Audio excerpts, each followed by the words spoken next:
on the throne.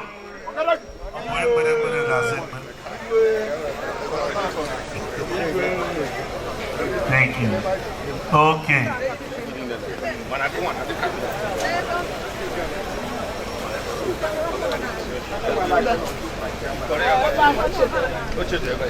His Majesty the state chairman, Enugu State National Rulers Council. You are welcome. Ogaragiri one of Edeman, Ancient Kingdom. You are welcome, Your Majesty. Ndi Igedabia. So si Igwe Nwatu ji motevu ndi Igede jobo mo na reje. Igwe 50 years on the throne. A great man and the one is son of Nkalola.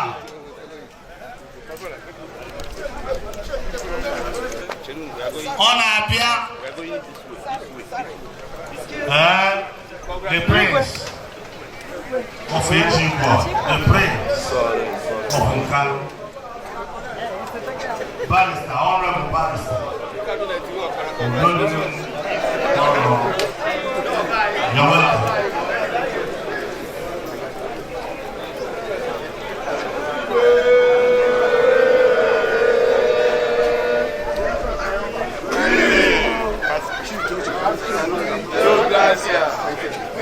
Ogarag. Ogarag.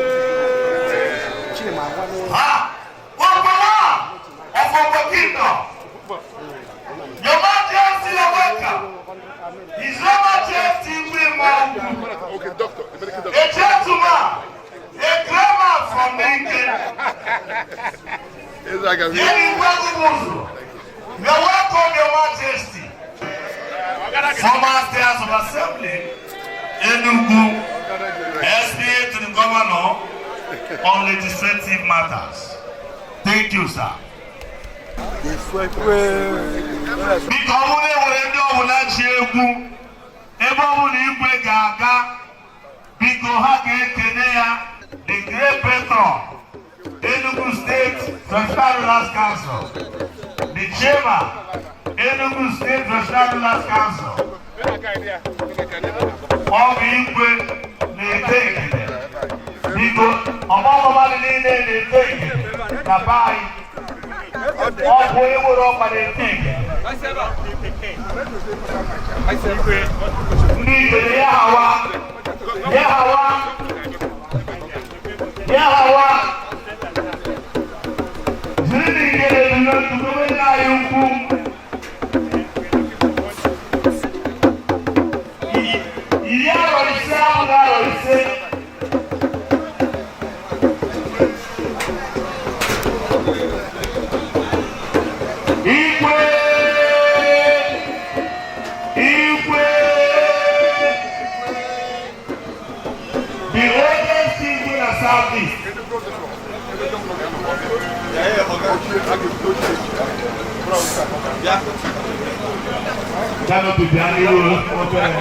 The digital Igwe, my own personal Igwe changed the world.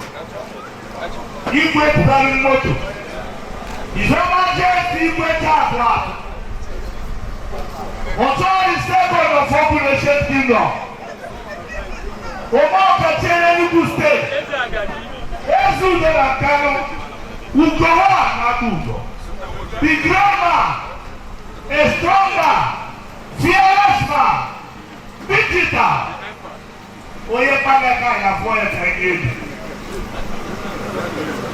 Thank you, Your Majesty. Thank you, Your Majesty. Igwe Nwatu. Igwe Zulu Father. No father Zulu Papa. But also Father Ihuokpara. The first priest, Kali priest, they were ihuokpara. The Igwe Nwatu. Your Majesty, you're welcome. They are priests. They are going to go to the Igwe. Afuko, okay. Biko nini keye ndi Igwe chance na side ya ga-anọ. Biko ya ọbụla nọchi n'ụzọ. Ebere na-emere nri maka ịwa awa n'ọnụ eke a. Oke dị steeti tụpụrụ a. Ịwa awa n'ọnụ enu eka gburu n'ahụ.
Special duties. Thank you for coming. MC.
A former president of the Senate, Federal Republic of Nigeria.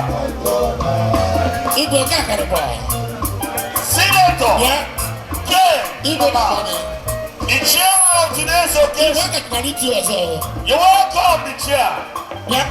The former president of the Senate. Thank you for coming, sir. Baby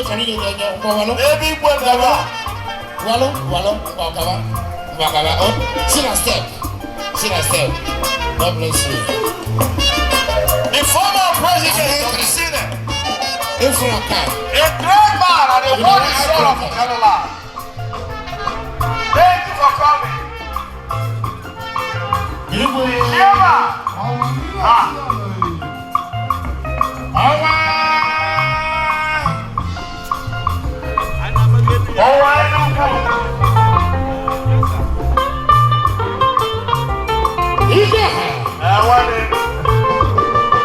Thank you. Organizer. Your Excellency, it's in this Senator Canada Money. Our Igwe.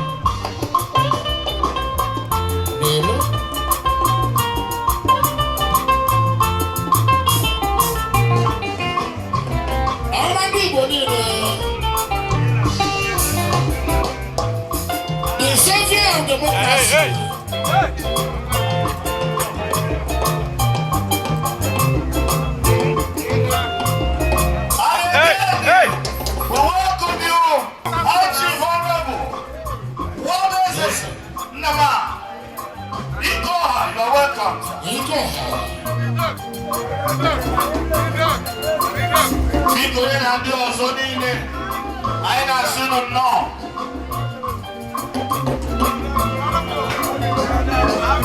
The chairman of today's occasion, am I right?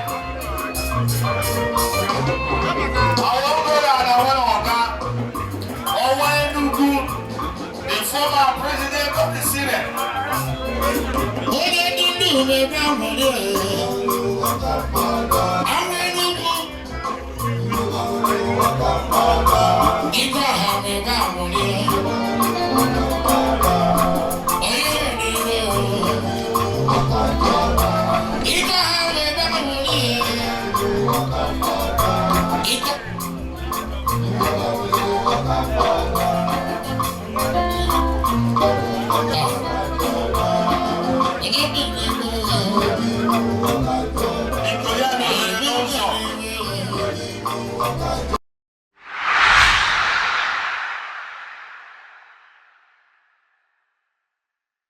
Because you are welcome, sir. No. Because they will keep on and neglect to not the half of one all the traditional rulers, you are welcome. Thank you for coming. AKA Gyoso, Uchina Wata from Amos Amoboka. Thank you.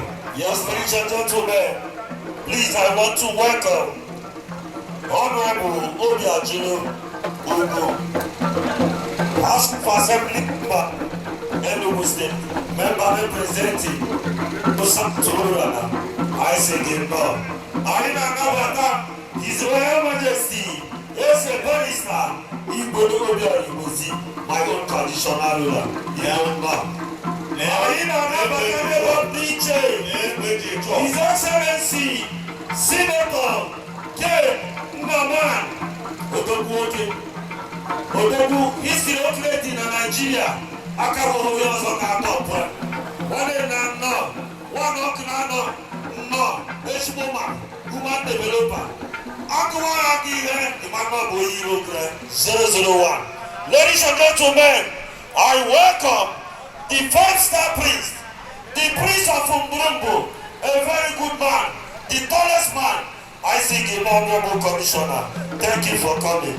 Honorable Sidney Okechukwu, Executive Chairman of Unkari East Local Government. Sidney, okay.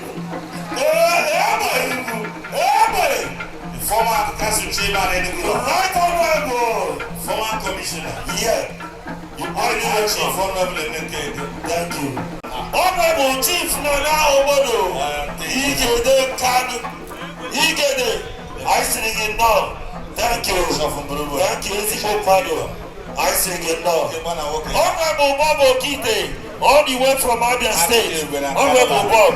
I sing it now. Thank you for being here. Because Amona recognize Bogi.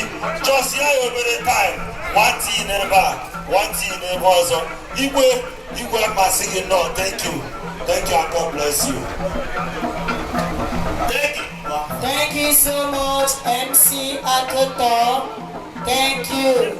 We also have to recognize the presence of Nkando Traders Association. On where they make market. Chief Sunday Bar. The coordinating PG Cannabis Local Government. You're welcome. The Prince of Umbrumbu Kingdom.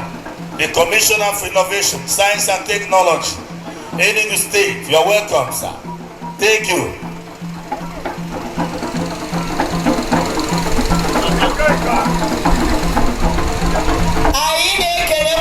Nkando Traders Association of where they make market in Enugu. Led by Chief Sunday Mba, Igwe Amadike, I should not know. My alumni, the Sunnywood, all the way from Abu.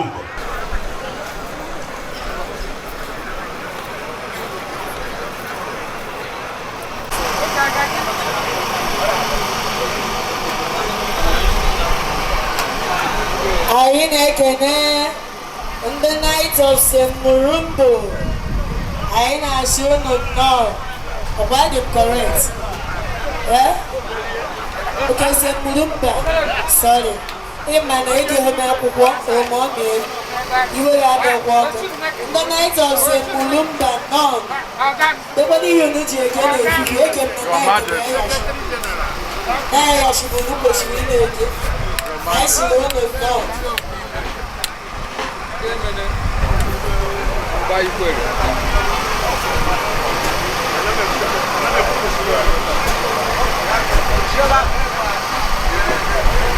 The 5-star prince of Umbulungu, I still know the Commission on Special Duties.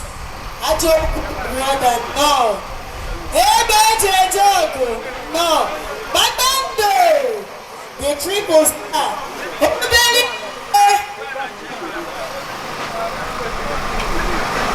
Igwe no. Honorable Obineke, I see you. Eza Mama. Orlando. No. I'm walking away there. I ain't honorable Obineke, you're doing well. Emelima, no. Bada papa ka ogwe people keke. Oza kata. Bada papa ka. Igwe ni na tune no. Remember that the Commissioner for Chieftaincy are here. Barrister Igwe, I shall know. As the arrival of our own son, our own theater, the Pirate Prophet. I know the SSG of the state. I know the professor. I know the professor Chidebera here. Walking out of Saturday. One friend now. Yes, the SSG is here. Professor Chidebera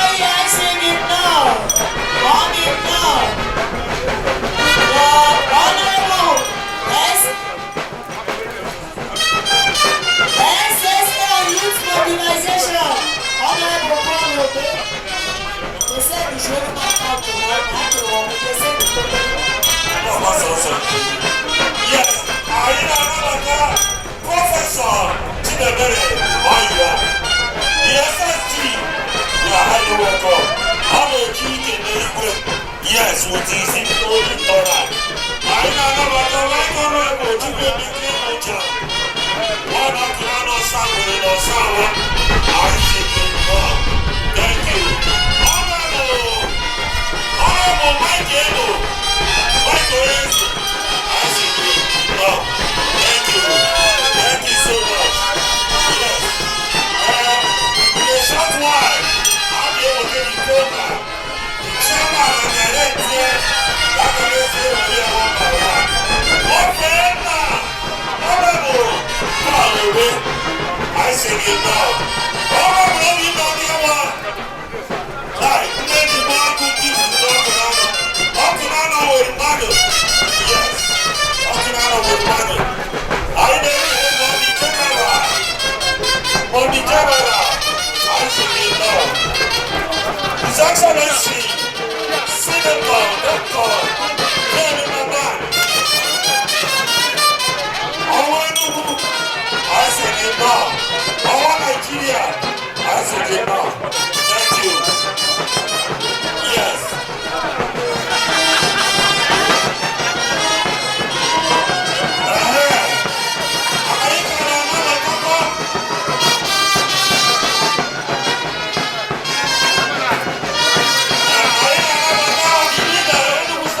Assembly, Honorable Johnson.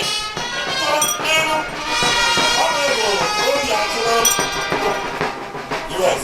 The SIG, you're highly welcome. Professor Chidebere, you're a very good man. One of the other travel in Osawa.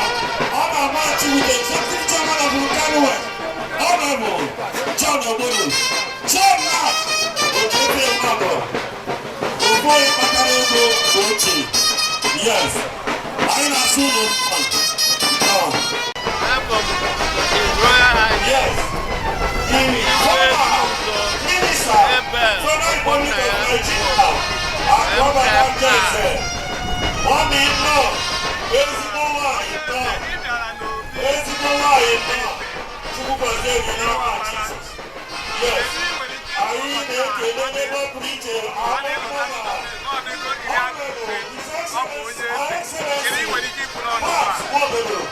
Mommy General, the wife of the former governor of Anambra State, His Excellency Dr. Igwe. Yes.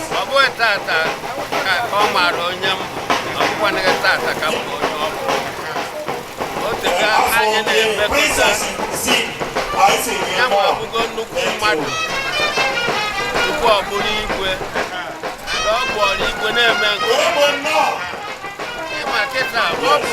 Grand Patron.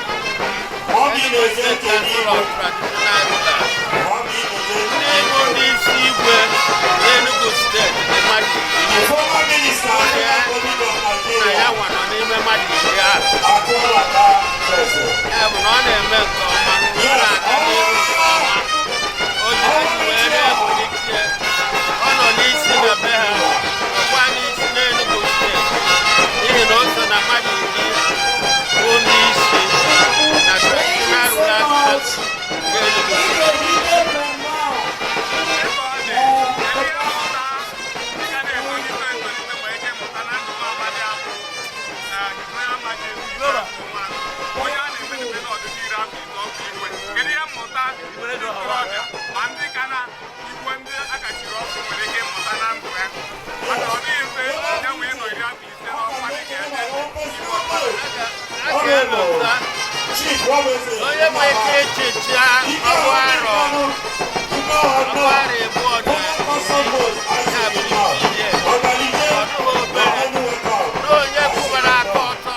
ha mụta ya na ọ ga-adịrị ha mma ka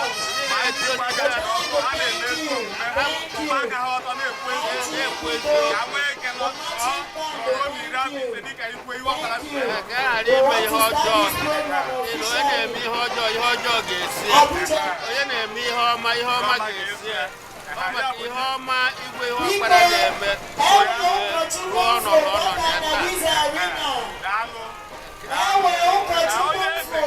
ụmụaka na-eto nkịta ha na-ekwezi na ezi afa ka ego kedu ị nwere ike ikwu n'ọnọdụ a enweghị ịkọ maka okwu Igbo ndị Igbo a na ezi afa ka ego ọkwa eziokwu ezi aba ka ihe niile ezi aba ka ego ezi aba bụ ihe kachasị n'ụwa inwe ezi aba ị ga-akpata ya bụ ego ịkpata ezigbo ego ịkpata ya n'ụzọ ziri ezi n'ụzọ dị mma n'ụzọ Chukwu ga-agọzi gị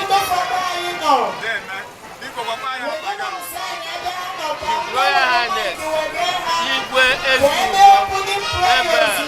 Ogbonna ya wụ MFR Igwe nwa Awarago Nwatu na-araka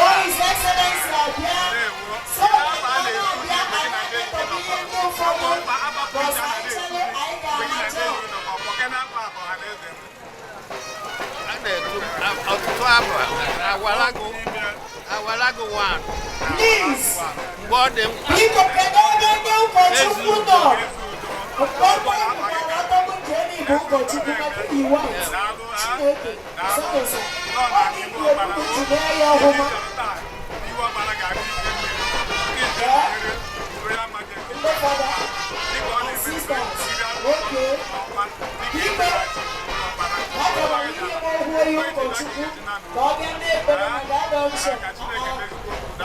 otu a ka ọ ga-adịrị anyị niile mma eji ọma bịa anyị nche ọma n'aha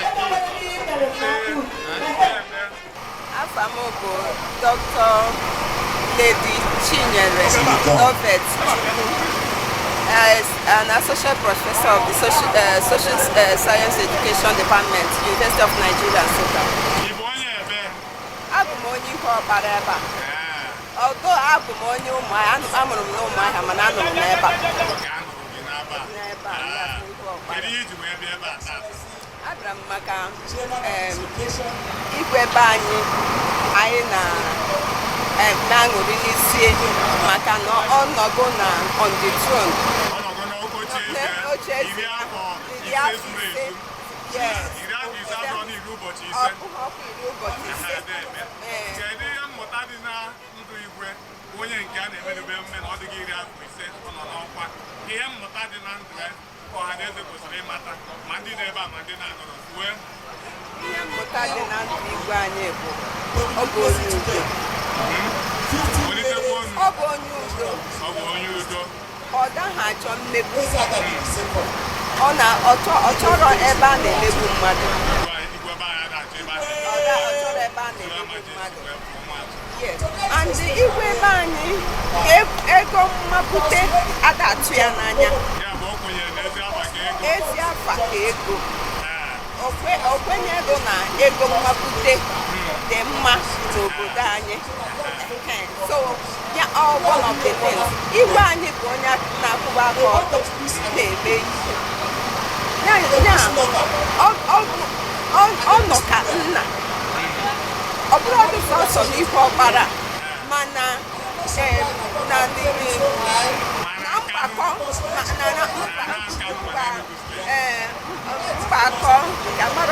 mgbakọ ndị Igwe niile bụ ndị Enugu steeti onye ma bụ Igwe nọ n'oche that is karịa ndị ọzọ niile ọ totego aka ọ bụzi nna ando ya ka onye isi anyị na-achịkọ Enugu steeti bụ His Excellency Peter Mbachi wee mee ya point as the patron of ndị Igwe niile nọ na Enugu steeti.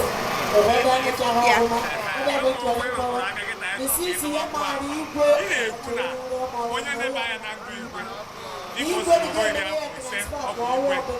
na emume ego si n'ezi aba ka ego ọwakere ụmụaka na-etolite mmụta ihe ọnọdụ a maka ụmụaka gị taa kwenye na-ego bute gị tụta ego ma ọ chọrọ gị buta ọwakere n'ezi aba ka ego a maka na ọ dabara ihe a na-eme taa ịma ha na-akpọ onwe ha Gen Z generation. Anyị na-achọzi ofu onye na the Kano elders. Ofu onye na the Kano elders. Ihe nọ n'ekike bụ goodwill messages. Echebe na aka ga-emepe ọzọ mgbe ọ ga-erishi na baka na-enwere ike iwu. Rapụ onye kịta Igbo na ụmụ adọwo bịa kịta kwuo ya. Owu onye na Kano elders. Come and testify about our Igwe Agabiwan of Agabi Kingdom. Owu onye na Kano elders. Ọ bụ ihe na-akpataziri anyị oke omume ọjọọ. Anyị na-anabatakwa ndị Igwe ndị ọzọ na-abata. Enwere so many dignitaries n'ọlụdo n'ọha. Kedụ Honorable Oyezinne ọkwa ọzọ afa onye ụgbọala karịrị nke onye ọzọ n'anya, mana ịbịa necha n'ihe niile anụ ịma nọ ịfụ na ọ bụ efurefu na efurefu ka ọ bụ maka na ọya ka m na-aga na maka ka m na-akụzi na social studies na University of Nigeria Nsukka. So ya na-agwa ụmụaka m sị ha ịfụkụzi maka kojo Oji na-eme ọgọ, oji ise eme ọgọ, edemụwa na ọzọ onye na-agwa gị eti ọkada gị. Ụmụ moto ndị a na-agbagotechara anụ isi ha ụnụma nke a na-akpọ ụnụma Benz Benz ihe a niile bụ nnukwu moto mgbe mbụ and ụnụma na o nwere ndị ji maka nnukwu moto abụọ nne ha ka ha gba moto mana o nwere ndị ji maka ịgba moto abụọ nwunye ha, o nwere ndị ji maka ịgba moto wee ruo mebibia nebo ma nwanne ha ka ha wee gba moto, mana kịta moto ha dịrọzi n'ụzọ onye ọbụla na-agba ya kịta a na-afụ onye ahụ dịka gịnị osu onye nwere ego ịghọtago. So unu nwere ike na ihe ebumnobi ha ahụ ha mere wee nweta moto wee gbaa ya ọ dị just that is oruru eru, ọ bụ ihe kwesịrị ime eme, ọ bụrụ ihe kwesịrị ime eme n'enu kịta ngosi ha moto ndị ahụ cha ebe a pakịrị ha kịta and ndị na-agba moto ahụ kịta bụ ndị a na-afụ ka dịka pewerozi ego ịghọtago, mana ya moto mmadụ ji gbuo mmadụ ihe ọma na-agwụ agwụ wee ọ na-agafe agafe and nke dị n'ihu ụka nke iru ụka. So ejina maka nke dị tata na ite ọkọ na ana na ịga-enweta nanịrị ya tata echi ọ dị ochie n'anya ịchọbazie nke ọfụ ị ga na-egbuzi mmadụ ebe ọbụla moto ọbụla nke ọbụla pụtara kịta ichegbukwa mmadụ gị pụta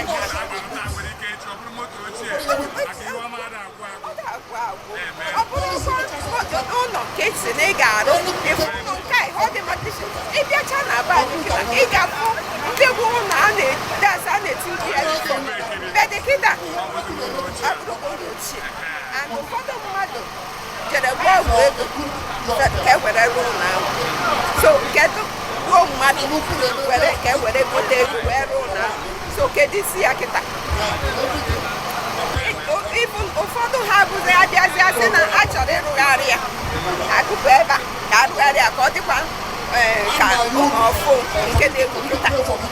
So ịfụ na ihe niile a na-eme nwere isi, ihe ka mkpa bụ onye ọbụla nwere andị mkpa aka ụtọ na ihe ọbụla ị na-eme jisi ike na-agba mbọ andị yes ezi afa ka ego gbaa mbọ exactly ọ na-eweta ma ego anwa ịghọtago. So ka mmadụ hapụ iji maka ihe ụwa wee tinye aka ya na-achị ọ dịrọ mma. Afa m bụ Prọfesọ Chris ọma bụ isi chairman and onye isi ụmụ ikenga nka m niile worldwide. ndị nkanụ niile n'ebe a ndewo ụmụnna niile n'ebe a ma ndị Enugu steeti ekele m unu niile ihe anyị bịara maka ọfala Igwe Ogbu Nwatu anyị ma onye ọ bụ ome udo ọ dị achọ nsogbu ọ dị akpa oke ada anyị nwa na onwe anyị ada akpakwa oke ọ ya anyị na ya ji wee nọrọ ebe a Igwe bụ nna anyị bụrụ patron anyị bụrụ papa anyị onwe ihe ọ na-abụ ọtọ ada patron na papa ndị Enugu niile ọkwa ezigbo onye Igbo sọsọ ihe m nwere ikwu maka Igwe bụ na Chineke ga-anọnyere ya nyekwuo ya ogologo ndụ nye ezigbote anyị isi ike ka o nwee ike na-achịkọba anyị n'aha nke onye nwe anyị ndewo. Aka m ekele ezi nne m Right Honorable Peace Nnaji Chukwuriwo Otito ezi mama ekelere ndị ọbụma na former member House of Representatives ụkwadị former commissioner ma ọ bụ commissioner ya anaghị asị m na pampas ụmụ nwaanyị ya ebutere ya izike ya akpatara m ọzọ. Permit me also to recognize the Adeje Jemba Ambassador Peace Patrick Nnaji, the convener Omar Peter Ba, the woman leader Aisha No.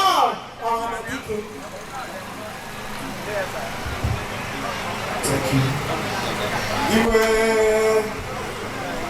Fidelis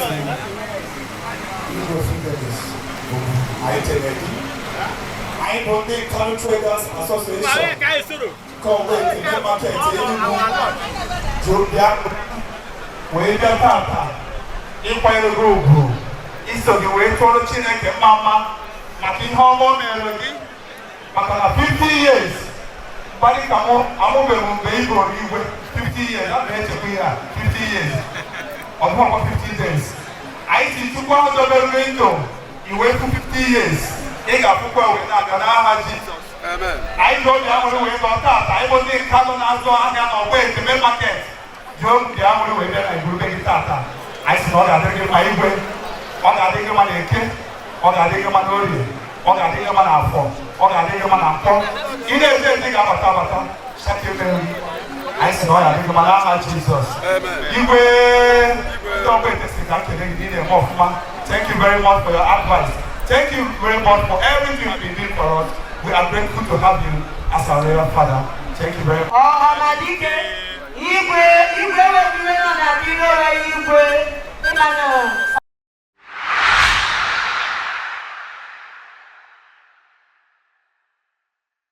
Ana m ekwu maka Obi. Sir Obi, you welcome, sir. Onowu Nera, Igbo onye na-ekene gba ya ọkpashen m kenere. Yeah, thank you. Iya bondo menanda. Iya emere dike, iya na-emere dike. Anyị na-anabata ndị ahịa mmanwụ ihuokpara. Ahịa mmanwụ group. Ndị ahịa mmanwụ. Ahịa mmanwụ. Ahịa. Ọbọkwaga. Okay. Egebigo na mmanwụ. No. Ọgwụ emume a na-emere ogere. Akwa niile atụrụ abụ ọkwa akwa uye ha.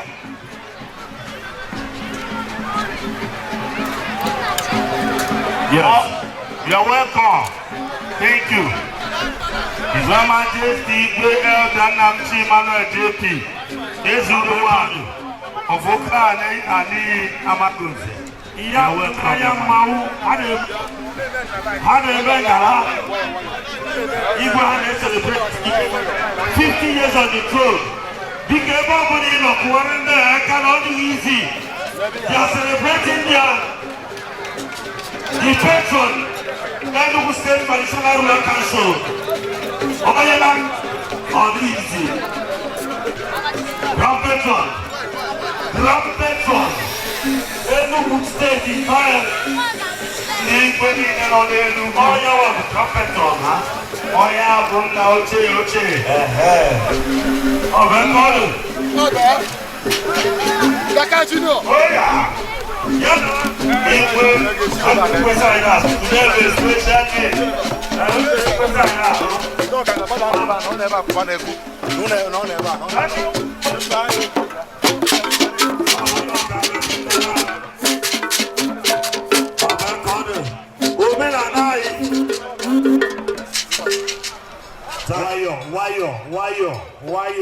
wayo oya sọsọ akwa ikpere ukwu ejikwa ebido mmadụ afọ mbana akwa ọbụ eke ọrụ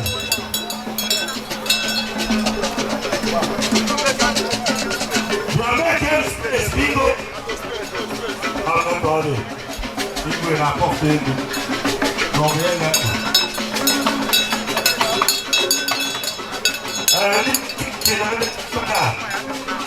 ndị ọzọ ịdị na blọkụ ndị nọ na kanopis biko ọ bụ ebe ọrụ ndị sekuriti na ndị igwe ihu nnukwu mmadụ ọ bụ ebe ọrụ ọ na-esi igwe fọwa atụ aka wusuo na aka wusuo na ozi sekọ ọfụ ihe ụkọrọ esi sekọ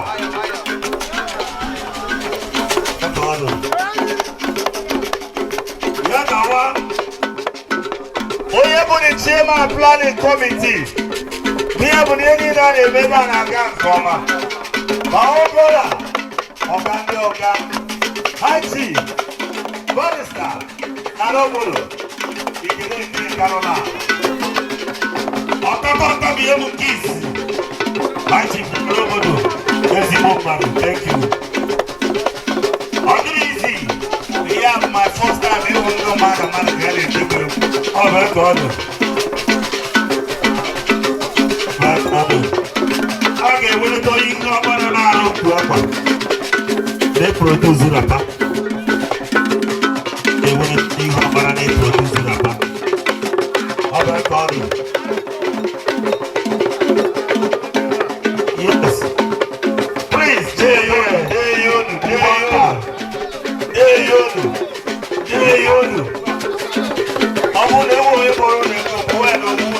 Bikanu, ndị achịcha fon na-akwụchi ụzọ si iwe mọbụdụ fon unu ji abụghị ezigbo fon ọ fon ọ bụ ejiri see foto ọdịka 1974 ndị achịcha fon na-akwụchi n'ihu ụzọ gaa nọ n'ụzọ biko na ikiri onye na-agụchi anyị.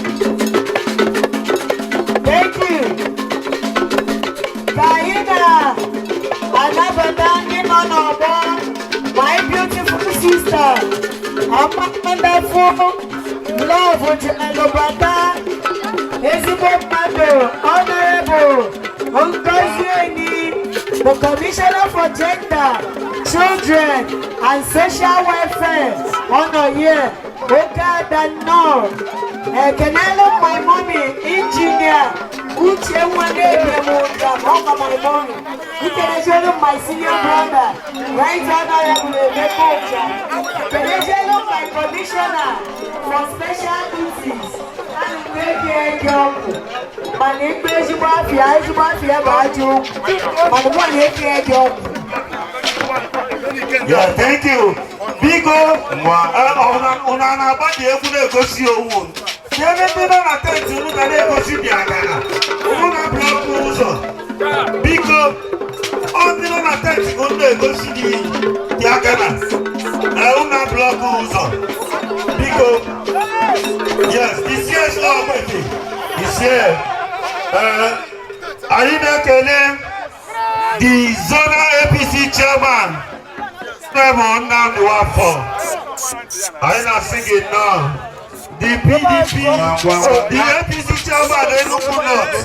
I not sing it now. The Senator Motors, you are highly welcome. That's my big sister. We on the House of Assembly from the Narat every month. Right honorable one baby. No, this is the cloud. I've and from my man of God.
So that I will give for me no.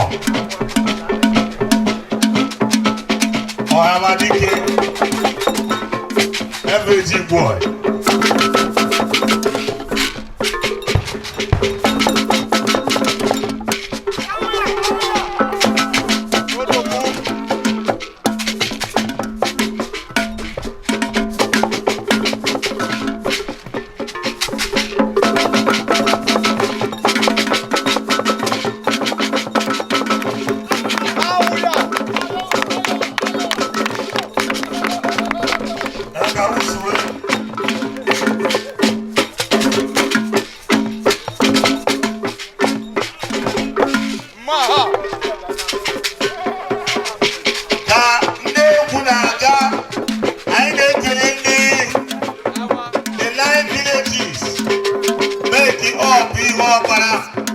As a community, I assume no. The essential security. Thank you for coming. The CSO of my house. Thank you for coming.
Of Assembly, Right Honorable Ilham Janego, full-time House of Assembly member, Honorable Ilham Janego, Igwe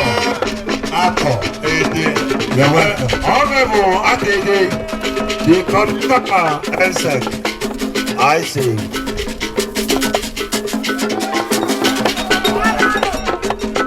Aina Nabatawazi, the deputy mayor of Enugu North, my senior brother Tom. The arrival of the former chairman of Volcano West, the stomach infrastructure mayor.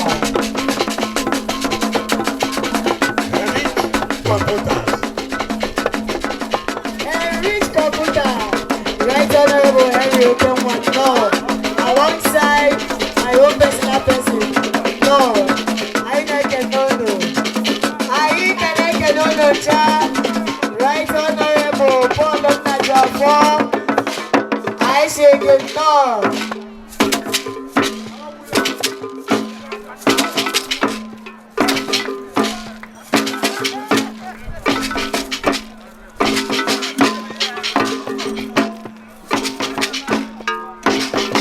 Yes, that is the arrival of my boss.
The governor of the state. Sure. Yes, sir. Commissioner for local government. Yes. What are you talking about? Yes, Commissioner for chieftains.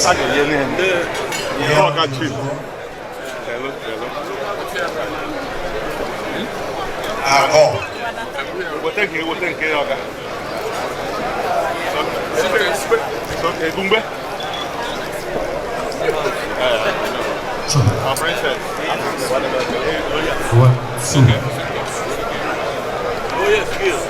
Yes, Senator.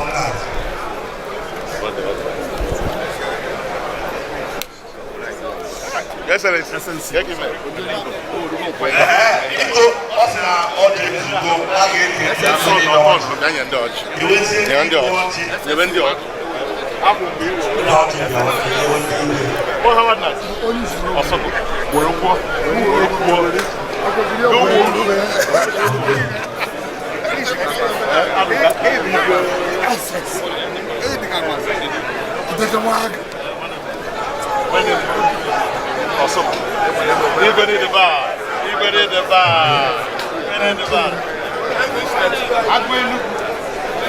Full up, be fine.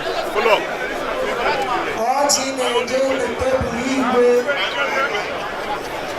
Biko butoji ebe a. Ndị ihuokpara bụ dị ọjị, butere ndị Igwe ọjị. Oke, echi n'ime kere afọta.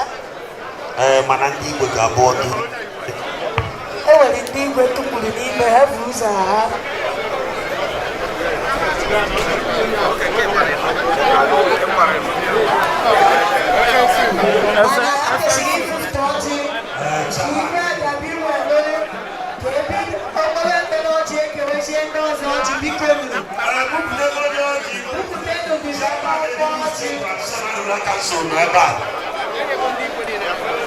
Kedu ono ugwu ọjị bupụta ọkwa ọjị?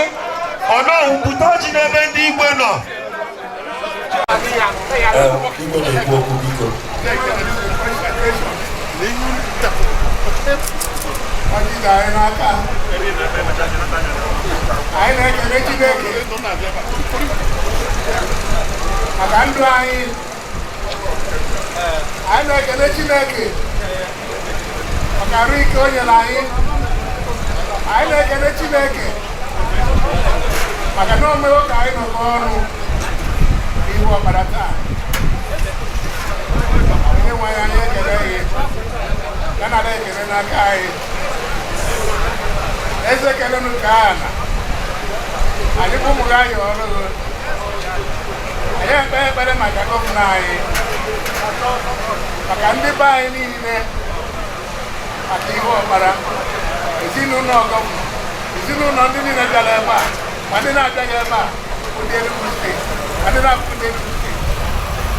Onye nwe anyị gozie mmadụ niile ka anyị si n'ọjị unu nwe anyị na-agụ dalụ ndị ịfụnanya na amamife aba Jizọs Kraịst onye nwe anyị.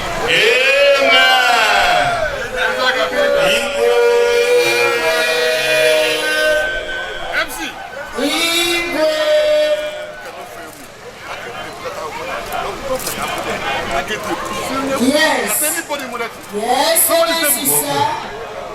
Before your arrival, according to the program, we have run down a lot of programs. Right now is now the welcome address by the chairman of this very occasion. Uninterrupted 50 years on the throne. But now he used the opportunity. And the governor is from this local government also. And will be a special day for the Local East. So we thank all of you who have found time to be here. Thank you very much as special. I understand that you have a change to say about 4 or 5 of them. The highest thank you for the presentation of the form. The traditional by the traditional rulers. I am careful about it. I don't want to start calling protocol. We have been established by MCs. So please let us move as fast as we can. So I think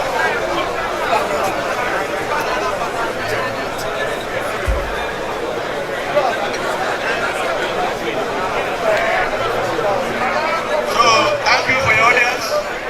I am not for you to invite us. We were accompanied by other Igwe from Ghana and our guests who are eminently qualified, like the chairman of traditional broadcast group, he should be there to witness what we have done.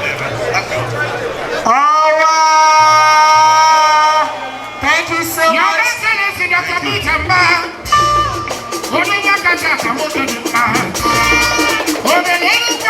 you.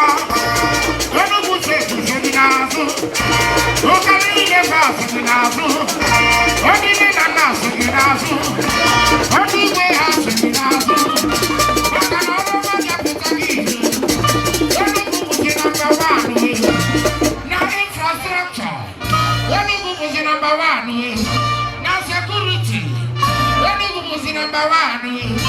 Now healthcare. Enugu was number 1. Adana education. Enugu was number 1. Karigo, Bitapa, Karigo, Bitapa, Karigo. Thank you so much, the commanders band. Thank you, the chairman of this very occasion. Kintazi. Because with the permission of His Royal Majesty Igwe Nwatu, we are calling on His Excellency the Governor of Enugu State for from the Kano, Igwe the Kano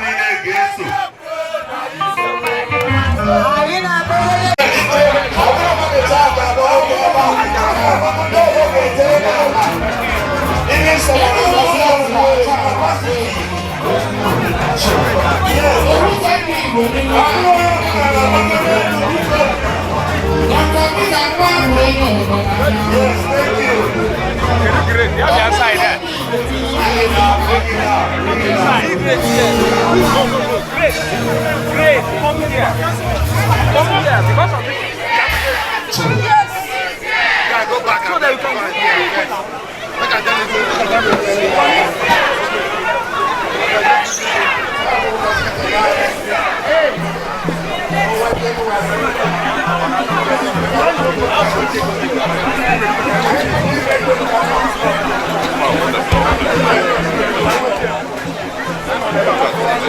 Pato, I did your back.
Great. 50 years after 50 days. After 50 weeks.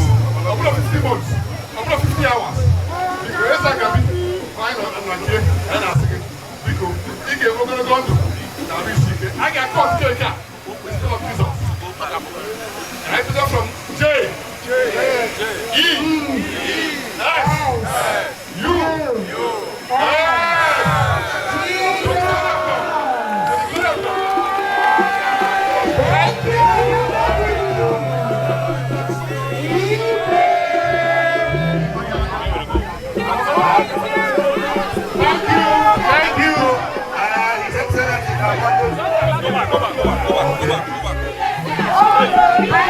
Igwe, the chief celebrant of today, that the proceeds, which is quite, customary of him, the proceeds from this book would be dedicated to the service of the community.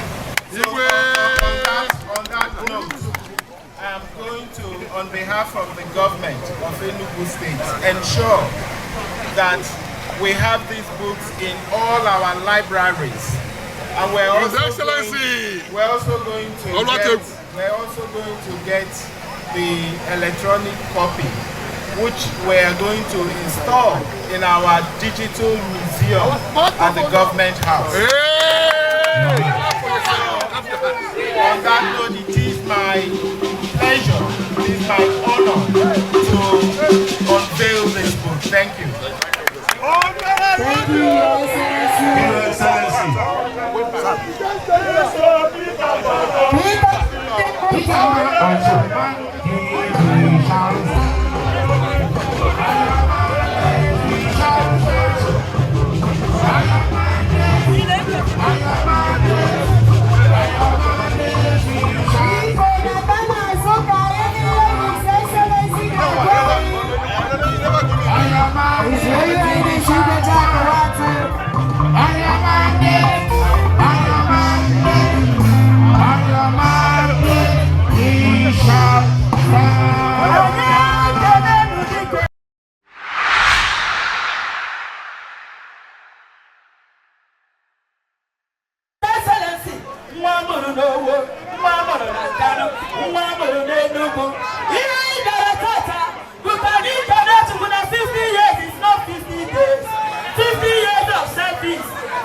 His Excellency,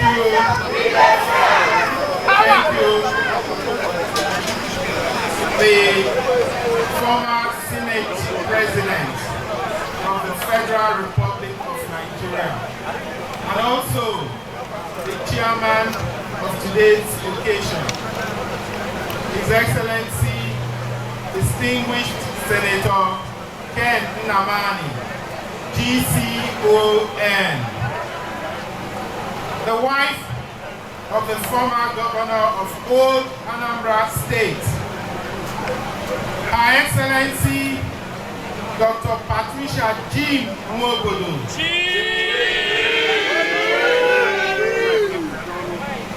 the Ezeabai the second of Ihuokpara, the Grand Patron, Enugu State Council of Traditional Rulers, and also the chief celebrant of today's occasion, His Royal Majesty Igwe Fidelis Ogbu Nwatu.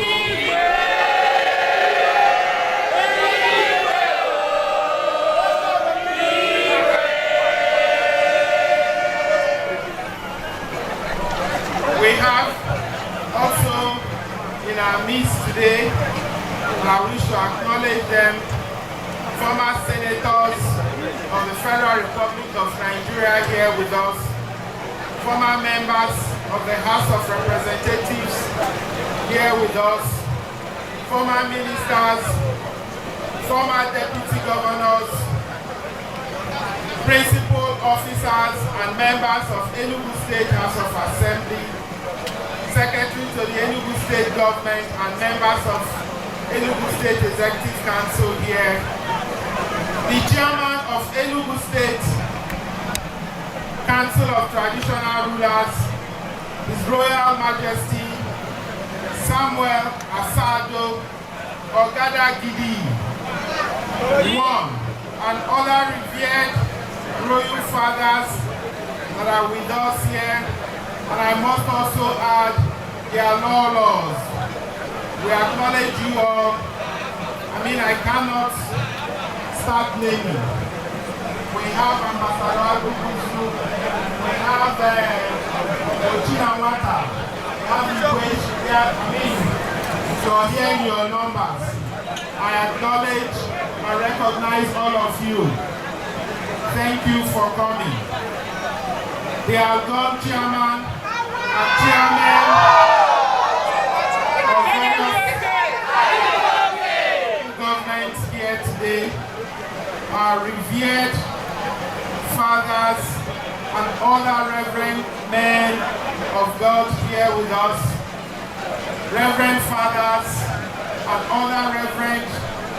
other pastors that are here with us, emeritus speakers and other former members of Enugu State House of Assembly here with us today, the emeritus Chief Judge of Enugu State and other retired judges of Enugu State Judiciary here with us today, the chairman of organizing committee, former commissioners, heads of commissions, boards, institutions, agencies, and parastatals, captains of industries, councillors of various wards, presidents general of town unions here, our APC women,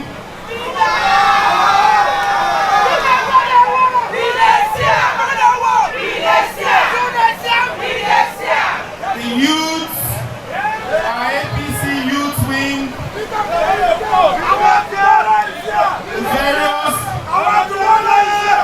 the various support groups, families and friends, invited guests, members of the press, ladies and gentlemen.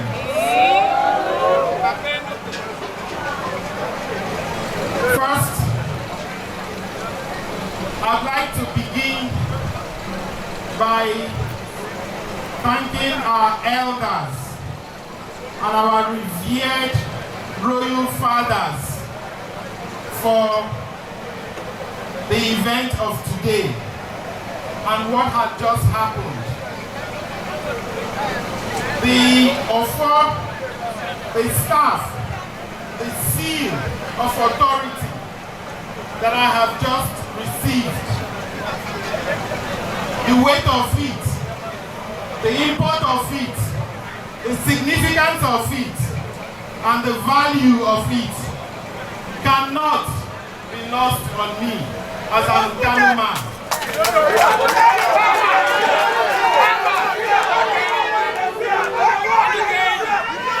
In our culture, what you see me holding in my left hand, clutching tightly to it, it is beyond symbols. It is beyond symbols, and it is not casual. Because as you know, our traditional rulers are the representatives of our ancestors. And what they've done today, I'm sure that they must have communed with our ancestors for today's event to take place. So we have our ancestors speaking through them. This is not just an award, so it's not your ordinary award from different parts of the world which we have been receiving. This is trust.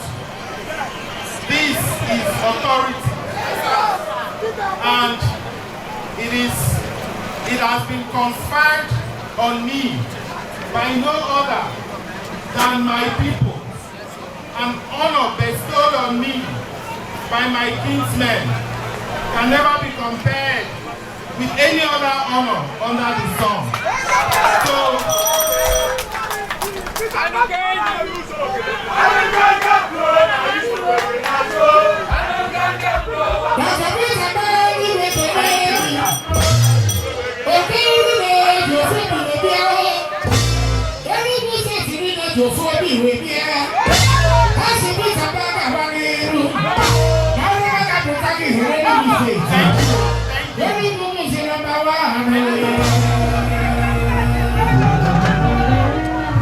I understand the weight placed in my hands today.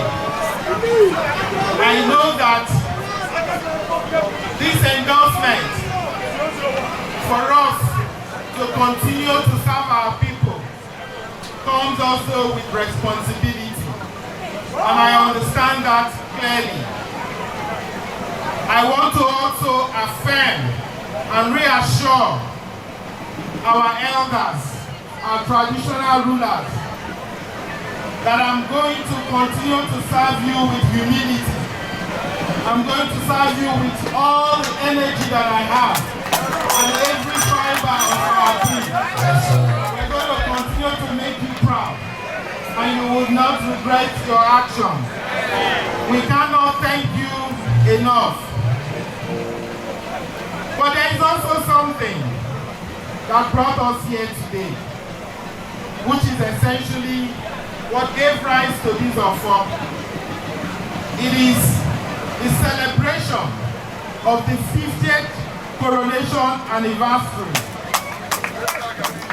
of His Royal Majesty Igwe Fidelis Ogbu Nwatu. I want to, on behalf of the government and people of Enugu State, congratulate him on his longevity. This longevity on the throne. 50 years of service cannot be achieved by force. 50 years.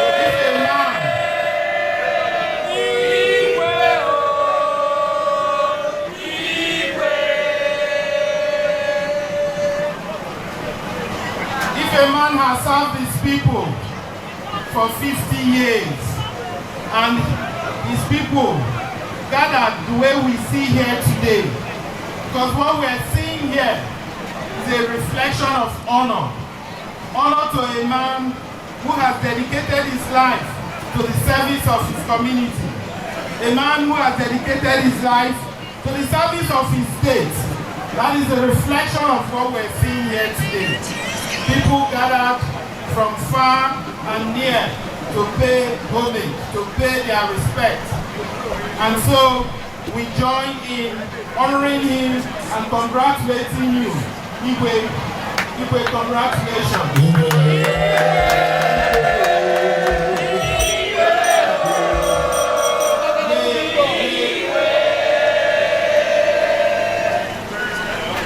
May your reign be blessed.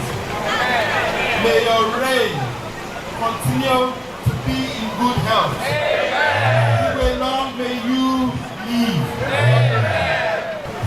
We understand the value of our traditional institutions. We know that they are the heart and the soul of our people. We know that they are the custodians of our values, the custodians of our memory, the custodians of our culture and tradition. We, on the other hand, as government, we provide the structure and the systems that work with the soul. So we understand the value of this traditional institution, which is why in our budget this year, we have placed their welfare as top priority to government.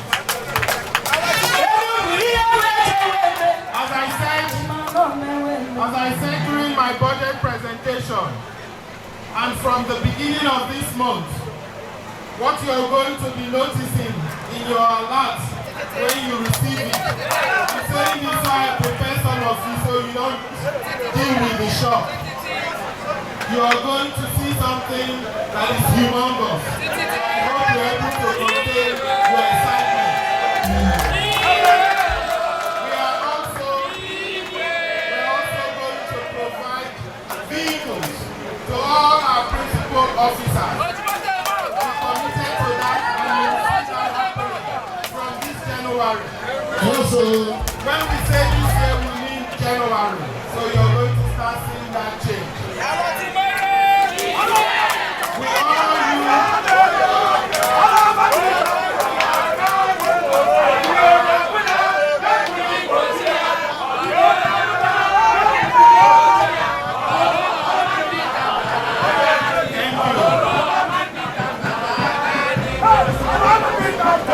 Thank you so much. In the last 2.5 years,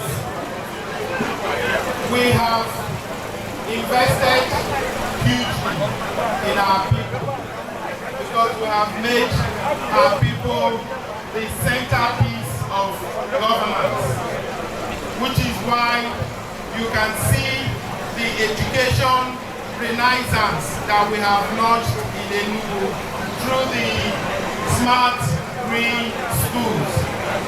The Smart Green School is not about just the structure, which, as you would all agree with me, is world class. Yes, but it's also about what each of those buildings features. You're talking about exposing our children to the evolving 21st century skills, securing the future of our little ones. That is what the Smart School investment is all about. It is not about public acclaim, it is about the future of Enugu State. You can see the same investment going on in the healthcare sector, investment in the road infrastructure, investment in transportation, investment in water, in security. Livelihood of our people is at the center of what we do. And when we committed to a charter to bring Enugu State to #1 position in this country, we were not saying that because of posturing or because we wanted to make political statements. Yes, sir. We understand that we had executed a charter with the people of Enugu State, and we will continue to live by the words contained in that charter. I want to let us know that with this endorsement today, what you have simply done is that you have asked us to go ahead with the responsibility to represent you at the Lion Building. Yes! We want to assure you that it is morning yet on Creation Day. You aren't seeing anything. You aren't seeing nothing. Because what we're going to unfold would amaze you. And we promise you that you're going to be proud of this endorsement. You're going to be proud of this seal of authority you've handed over to us. The import cannot be lost on us. We understand it very well. Thank you very much.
Fidelis State. You are highly welcome to the ancient kingdom of Agabi, ihuokpara, Enugu East Local Government. Because I got that, when I walk back candidate Thursday when I come, the party of Bona. I will candidate with my back. Thank you. The people's governor, what you God bless. We will party again. Governor, thank you. Thank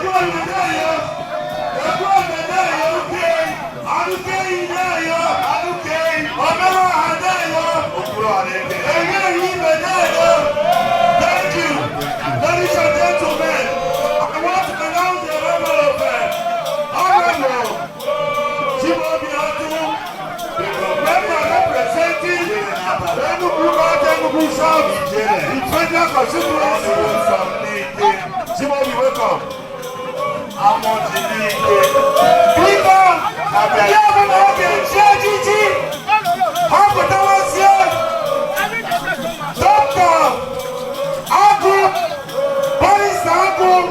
And Mrs. Ogbu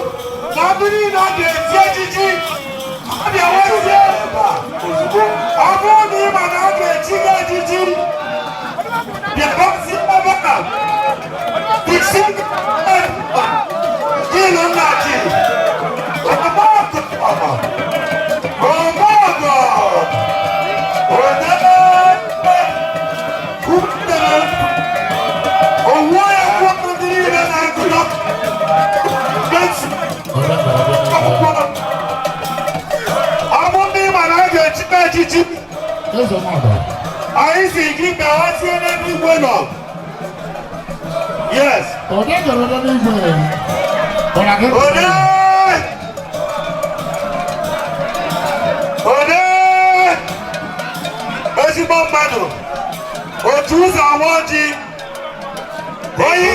Too much. The distinguished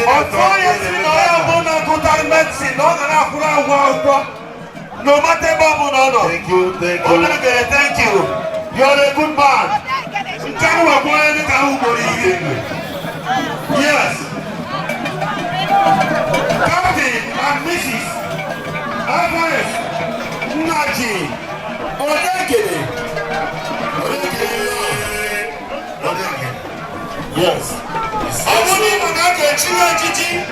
He don't put a bench show. Yes. The global, I see you. Honorable Chief. Chief Nwatu.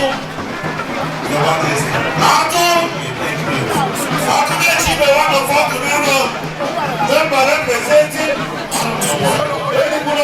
Enugu South Federal Constituency. Your honey welcome. Thank you.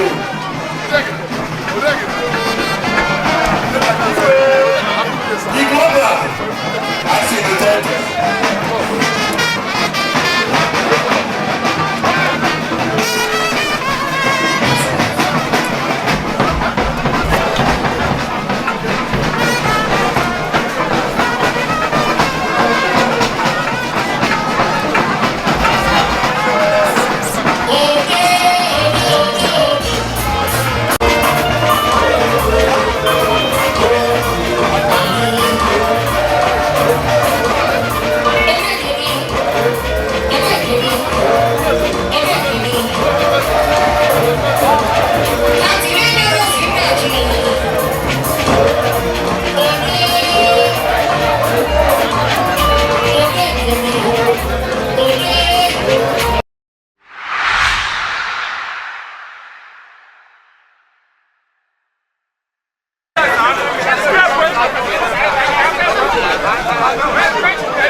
Sit down for the handwork. Your left hand. Aminu is a good man. Thank you. This one. 1, 2, 3. Yeah. Thank you. You can now go. Thank you, sir.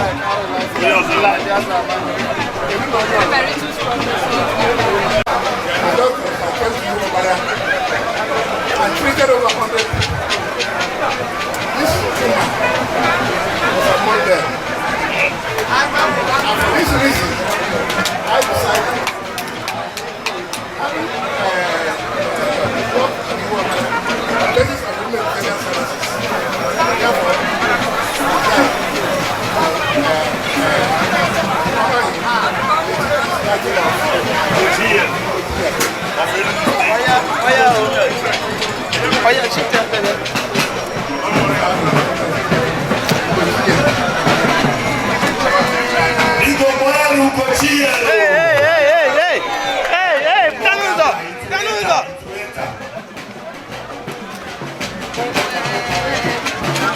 Thank you.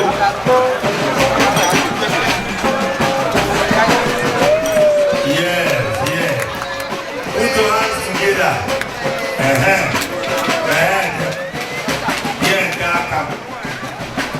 Thank you. Igwe. Thank you. We value your contribution to ihuokpara. The next person.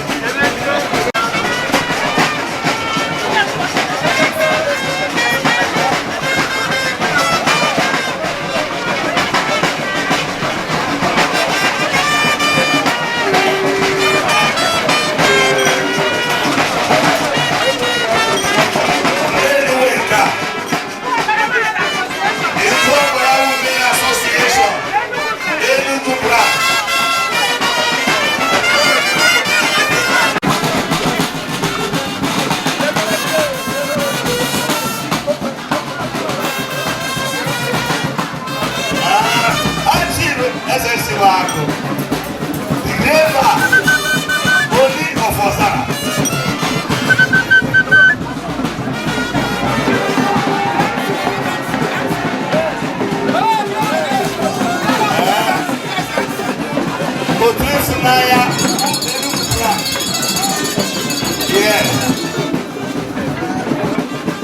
Man, I talk about. When you say the back, I will hear there.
2, 3, go with yours on the line.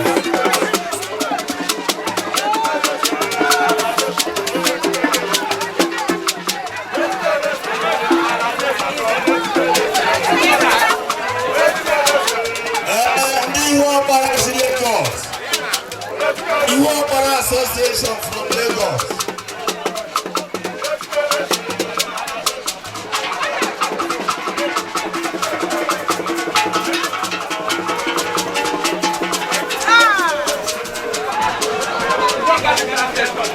Yeah. Ihuokpara Association, Lagos chapter.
Igwebuike. Old Boys and Girls Association. Igwe Igwe Old Boys and Girls Association. Igwe, I know what and Girls Association. Igwebuike.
Igwe.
From Ebonyi State, because this security, because that now so full of yala. It's local.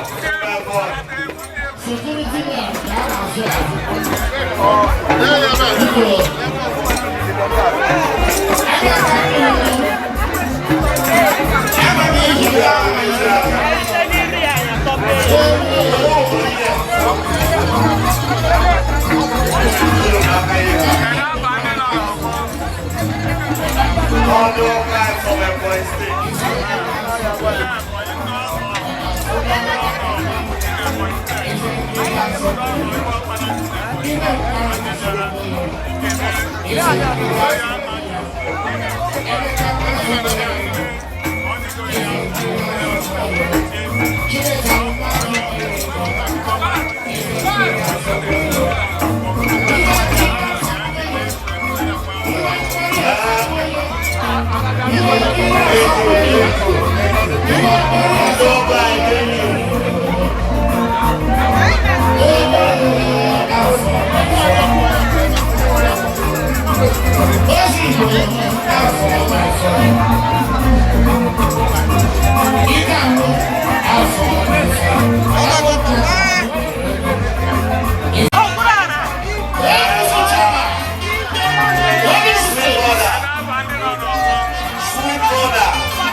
Afambo Nwatu Chiwetalu. Ihuokpara. N'isi ihuokpara. N'ụbọchị tata anyị fụrụ na nna gị bụ His Royal Majesty Igwe Fidelis Ogbu Nwatu na o meela 10 afọ ise ọ banyere n'ọkwa onye echi eze dịka eze agabi nke Igbo. Kedu ihe nwere ike ikwu n'ọnọdụ taa dịka ndị mmadụ si n'ugwu na ndịda bịa soro gị na nna gị nwa aṅụrị na ome gị 10 afọ ise ọ nọ n'oche eze n'ala Ihuokpara? Kedu ihe mmụta dị na-enwe ike kọwara ọha na eze dịka ọkpara eze? Ihe mmụta dị na-efuru ha nke izi bụ na n'obodo anyị ụjọ na Chineke debere nye ndụ ọnọrụ ahụ ahụike 15 n'ọchịchị Ihuokpara. Ụdị ọrụ ha dụgo kwere ọ bụ n'ike mmadụ, ọ bụ Chineke na-eme, ọ bụ Chineke debere na tupu onye ọbụla ejisi ike mee ife a n'ụdị ife a ọ ga-enwe ntagide maka ọ bụghị ihe niile